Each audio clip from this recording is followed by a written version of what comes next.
Jamais sans la grâce, une dévotion matinale qui vous connecte à la pensée de Dieu et vous donne la provision du ciel au quotidien. Bonjour chers amis, chers internautes, nouvelle journée, nouvelle provision, bienvenue dans cette grande dévotion de ce matin.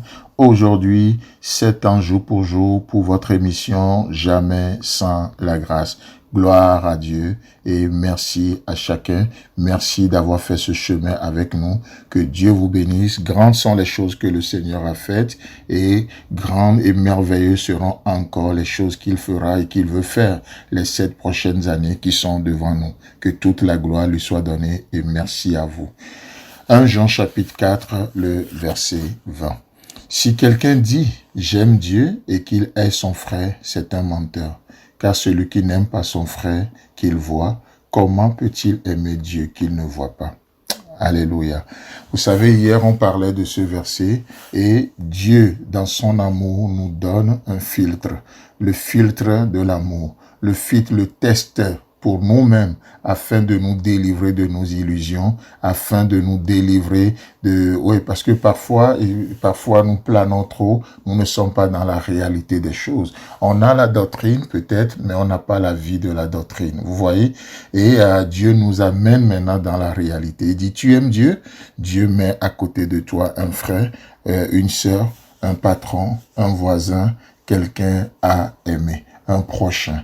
Vous savez, Jésus-Christ sur terre va discuter avec un jeune homme qualifié, on dit souvent le jeune homme riche, on voit l'histoire dans Luc chapitre 10. Jésus-Christ va parler à ce jeune homme.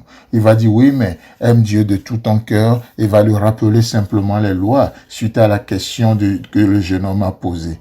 Et Jésus-Christ va lui parler de son prochain ensuite. Oui, aime Dieu, mais aime ton prochain aussi.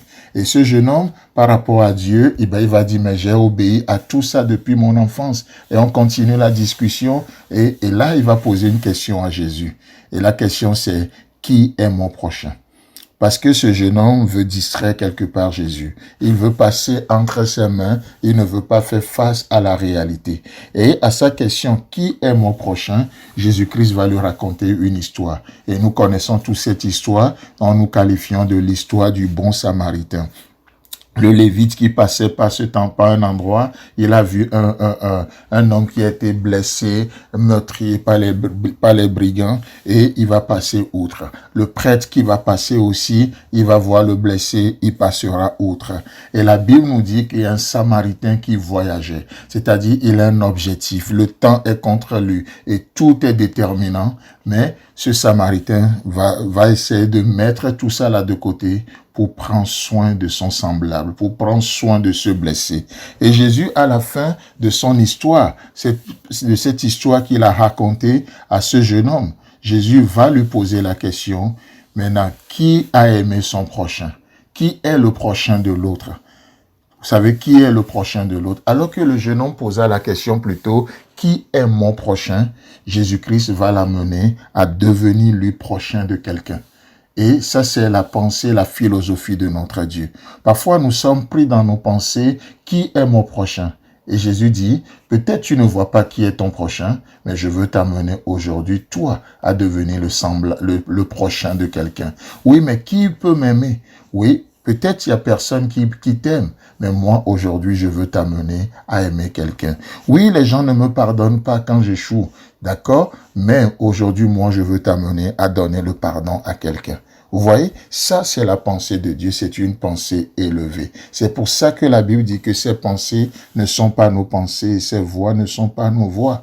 Et à la fin de cette histoire, quand le jeune homme a répondu, c'est celui qui a exercé, dans le verset 37, quand Jésus lui dit, qui est le prochain de l'autre, le jeune homme va répondre, c'est celui qui a exercé la miséricorde. C'est celui qui a exercé la miséricorde. C'est ce que le docteur de la loi a répondu à Jésus. Et ce à quoi Jésus lui répond, va et toi, fais de même. Amen. En d'autres termes, monsieur le docteur de la loi, Va et deviens le semblable de quelqu'un.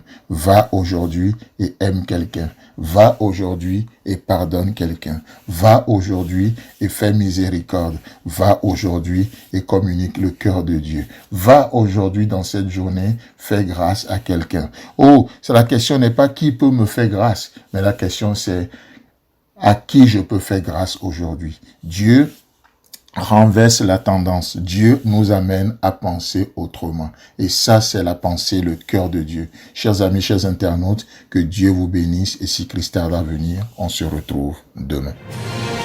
Si vous avez aimé cette émission, parlez-en à vos amis. Parlez-leur du message de la grâce et de ce qu'il fait dans vos vies. Pour un sujet de prière, une question ou pour devenir partenaire, contactez-nous au 00229 94 75 80 20. Que Dieu vous bénisse et à la prochaine. En attendant, pensez avec Dieu.